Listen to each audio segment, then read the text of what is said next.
রেজাল্টটার আমি যখন কিনা 12টা পর্যন্ত আপনাদের করলাম, ঘুমাইলাম, তখন পর্যন্ত আপনাদেরকে আমি সবশেষ লাইভে বলেছিলাম যে প্রথমে চারিদিক থেকে দাঁড়িপাল্লা রেজাল্ট আসা শুরু করেছে।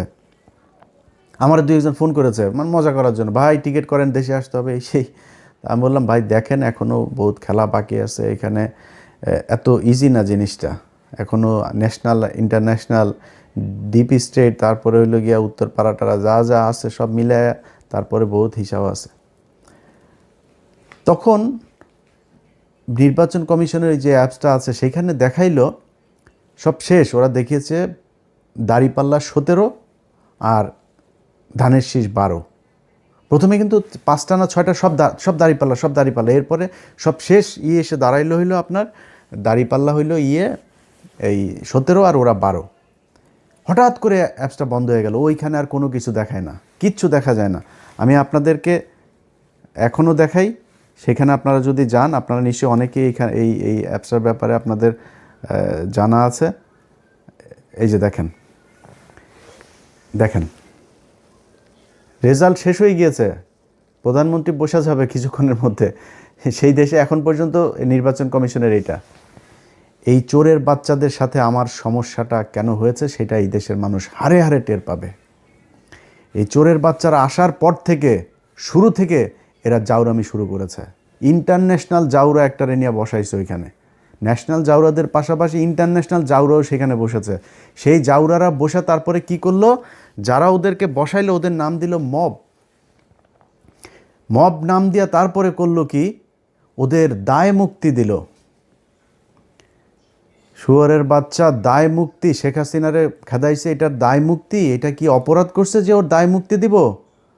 হিটলারের দেশে দায় মুক্তি দেওয়া হয়েছিল, মুসলিনের দেশে দায় মুক্তি দেওয়া হয়েছিল, কয়দিন আগে সিরিয়াতে হয়েছে, দায় মুক্তি দেওয়া হয়েছে। জীবনে কোনোদিন কোনো বিপ্লবে দায় মুক্তি দেওয়া হয়? দায় মুক্তি দিলে কি হয় এটা বাংলাদেশেই উদাহরণ আছে। জিয়াউর রহমান ইনডেমনিটি দিয়ে গিয়েছিলেন, এই আপনার ইনডেমনিটিটা যদিও মুস্তাকের সময় দেওয়া হয়েছিল, সে এক্সটেন্ড করেছিল, সে ওটারে উজ্জ্ব করে নাই, কিন্তু ইনডেমনিটি দেওয়া হয়েছিল যে 15ই আগস্টে এটা নিয়ে কোনো বিচার করা যাবে নাই, সেই বিচার হয় নাই। আজকে যে দায় মুক্তি দেওয়া হয়েছে, এই দায় মুক্তি দিয়ে ইউনূস প্রমাণ করে গিয়েছে যে এরা অপরাধ করেছে, এই অপরাধের বিচার করা যাবে না। আমি অপরাধ করি না, আপনি দায় মুক্তি দিবেন কেন? যেদিন দায় মুক্তির কথা বলা হয়েছে, দায় মুক্তি অধ্যাদেশ যেদিন জারি করা হয়েছে, সেদিন এই যে যারা আছে আজকে বিপ্লবী, যারা জুলাই আন্দোলনের নেতৃত্ব দিয়েছিল, এদের ফাঁসির দড়ি রেডি করে গিয়েছে সেদিন থেকে। এরা এসে এখন সুশীল সাজে। একদম শুরুতেই মাহমুদুর রহমান যখন দেশে গেল, মাহমুদুর রহমান দেশে যাবে, তারা মাহমুদুর রহমানের 3-4 দিন জেলে থাকতে হইল। ওনারা আইন মেনে, তারপরে তুই কোন আইন দিয়ে রে উপদেষ্টা হয়েছিলি আমারে বলতো, কোন আইন তোরে শেখ হাসিনারে দেশ থেকে বার করাইলি? শেখ হাসিনার সংবিধানে কোনো অসাংবিধানিক, কোনো অনির্বাচিত সরকারের কোনো অস্তিত্ব আছে? সেই সংবিধানের উপরে বসে তোরা চুপ করে রেখে দিছিস। তোরা আসিস এদের বিরুদ্ধে দায় মুক্তি অধ্যাদেশ দেশ। এই দায় মুক্তি দিয়া আমি আজকে আমার মানে আল্লাহ কতদিন বাঁচিয়ে রাখবে সেটা জানি না, সারা জীবন তো বেঁচে থাকবো না। আমার মৃত্যুর আগে হোক আর পরে হোক, আপনাদের একটা জিনিস বলে গেলাম, এই দায় মুক্তি দিয়া যারা এই হাসনাত, সার্জিস, নাহিদ, আসিফ, মাহফুজ যারা যারা আছে না, এদের ফাঁসি একদিন এই দেশে হবে, হইতে পারে যদি এই দেশে আবার আওয়ামী লীগ ব্যাক করে। আর আওয়ামী লীগ যে ব্যাক করবে সেটা মোটামুটি গ্যারান্টি হয়ে গিয়েছে। আওয়ামী লীগ আপনি রাজনীতি এই দেশে করতে দিবেন, রাজনীতি করতে দেওয়ার পরে মনে করেন 10-15 বছর পরে আওয়ামী লীগ আসলো, আপনাদের এই বিচার করবে না? বিচার তো করার জন্য আপনি সুযোগ দিয়েছেন, আপনি বলেছেন আপনি অপরাধ করেছেন, সেটার দায় মুক্তি দেওয়া হয়েছে, দায় মুক্তি অধ্যাদেশটা বাতিল করে দিল। কি করবেন? 15ই আগস্টের ঘটনায় সব কটার ফাঁসি দেওয়া হয়েছে না? এই একই দায় মুক্তির অধ্যাদেশ করা হয়েছিল তো, তাই না? এই ইনডেমনিটি দিয়েই তাদের বাঁচিয়ে রাখা হয়েছিল, দেশ থেকে বের করে দেওয়া হয়েছিল। তারপরে জিয়াউর রহমান যদি সেদিন এই বিপ্লবীদেরকে দেশে রেখে তারপরে যদি সরকার পরিচালনা করত, সেই বিপ্লবী সরকার দিয়ে যদি পরিচালনা করতো, তাহলে জিয়াউর রহমানেরও মরতে হইতো না। জিয়াউর রহমান এই একই পাকনামি করে তারপরে তাদেরকে, মেজর ডালিম যিনি এখন বাইরে আছেন, যদি আধা ঘন্টা তার সাথে কথা বলেন, তাহলে 29.5 মিনিট জিয়াউর রহমানের গালাগালি করে উনি। বিশাল ক্ষোভ তার, প্রচণ্ড ক্ষোভ, অনেক ঘৃণা আমার দেশের প্রতি। কারণ এই দেশ তারা বাঁচিয়ে গিয়েছেন, এই বীর যোদ্ধাদেরকে আমাদের দেশের মানুষ সম্মান করতে পারে নাই, এই জন্য আজকে দেশের এই অবস্থা।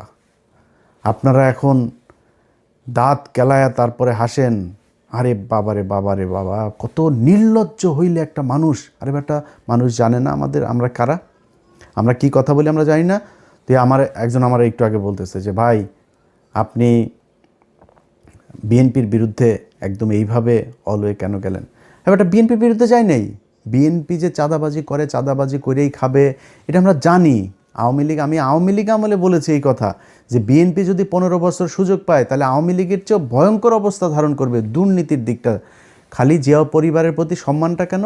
জিয়া পরিবারের প্রতি সম্মান একটাই কারণ, সেটা হচ্ছে যে ভারতের বেলায় তারা এই ভারত তার বাবাকে মেরেছে, ভারত তার মাকে মেরেছে, হইতে পারে এই ভারতের হাতে তারও মৃত্যু হবে। সো এই ভারত তার পরিবারের শত্রু।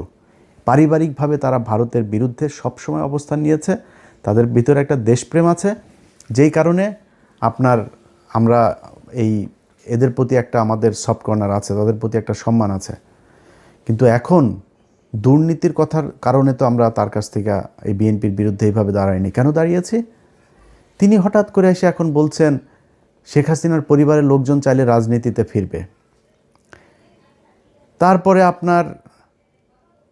হইলে আওয়ামী লীগ নাকি ওনাদের ভাই ভাই, নির্বাচিত হইলে সব মামলা তুলে নেবেন। আওয়ামী লীগের লোকজনের প্রতি কোনো ক্ষোভ নাই, তাদের কোনো কিছুই হবে না। তো সেটা যদি হয়, এখন হয়েছে, এখন সেটা হয়তো হবে। তো তাহলে তো এটা আমাদের সমস্যা। আমরা তো এই আওয়ামী লীগ আর ইন্ডিয়ার জন্যই তো আমরা এত কিছু করেছি। আমি যে আমার নিজের পরিবারের এই যে এতটা বছর নষ্ট করলাম, কেন? আওয়ামী লীগ আর ভারতের কারণে। আপনি সেই আওয়ামী লীগ তো মানে এটা সেপারেট কিছু না, Awami League itself India. So আপনি আওয়ামী লীগকে আনবেন আর ইন্ডিয়া আসবে না, বিষয়টা তো এরকম না। যেই কারণে আপনাদের পক্ষে থাকার কোনো সুযোগ ছিল না, এবং আজকে নাই, এখান থেকে ফিরে না আসলে সামনেও থাকবো না। আপনার মনে করার কোনো কারণ নাই যে ওই বিরানি আলমদের মতন 5 বছর আগে বলবো যে তারেক রহমান লন্ডনে কে যেন ওই যে ভাবসাব নিয়ে কথা বলছে না ওরা, এখন তারেক রহমানের পা চাটে। এটা ইলিয়াসরে দেওয়া হবে না, এটা আপনারে দেওয়া হবে। এই ইলিয়াসের পেটের মধ্যে হারাম ঢোকানো বহুত কঠিন জিনিস।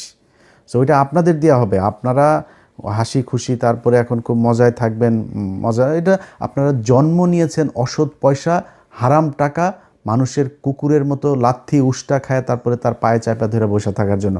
আমাদের এই জন্য জন্ম হয় না। আল্লাহ যেন ওই রাস্তায় জীবনে কোনো দিন না নেয়। জীবনের সবচাইতে খুব খারাপ পরিস্থিতির ভেতরে দাঁড়ায়ও নিজের আদর্শ যেটা, ওইটা ধরে রাখবো। এইটা সারা জীবন করব, আজকে করছি, পরেও করব। জামাত ইসলাম আজকে হেরে গিয়েছে না, হারানো হয়েছে তাদেরকে। এই জামাত ইসলামের খুব খারাপ ভয়ঙ্কর পরিস্থিতিতেও ছিলাম, সামনেও থাকবো, যতক্ষণ পর্যন্ত দেখবো যে না, এই লোকগুলি সৎ। আমার যদি আপনি এখন ইন্ডিয়ার বিষয়টা না আনতেন, আমি বিএনপির সাথে জামাতের বিষয়টা এইভাবে করতাম না। কিন্তু যেহেতু আমি নিজের চোখে দেখছি এই দেশের, এই ভারতের হাতে আমার শত্রু, ভাই পৃথিবীতে আমার কোনো শত্রু নাই। আমার শত্রু একটাই, সেটা হচ্ছে ভারত। এই ভারতের বিরুদ্ধে যারা, ভারত যাদেরকে অপছন্দ করে, আমি তাদের দলে।